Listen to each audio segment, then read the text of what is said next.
ಎಲ್ರಿಗೂ ದಸರಾ ಹಬ್ಬದ ಆರ್ಥಿಕ ಶುಭಾಶಯಗಳು. ದಸರಾ ಅಂದರೆ ನೆನಪಾಗೋದು ಮೈಸೂರು.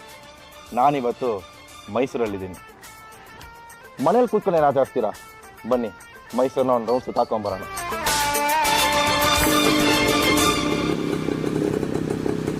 ದಸರಾ ಬೊಂಬೆ ನಿನ್ನನ್ನು ನೋಡಲು ನಮ್ಮೂರಿಂದ ಬಂದೆ ಕಣೆ. ರಾಣಿ ಇಲ್ಲದ ಅರಮನೆಯಿಂದ ಹೂವಿನ ಪಲ್ಲಕ್ಕಿ ತಂದೆ ಕಣೆ. ದಸರಾ ಬೊಂಬೆ ನಿನ್ನನ್ನು ನೋಡಲು ನಮ್ಮೂರಿಂದ ಬಂದೆ ಕಣೆ. ನಮ್ಮೂರೆಲ್ಲ ಮೆರೆಸಲು ನಿನ್ನ ಆಸೆ ಹೊತ್ತು ತಂದೆ ಕಣೆ.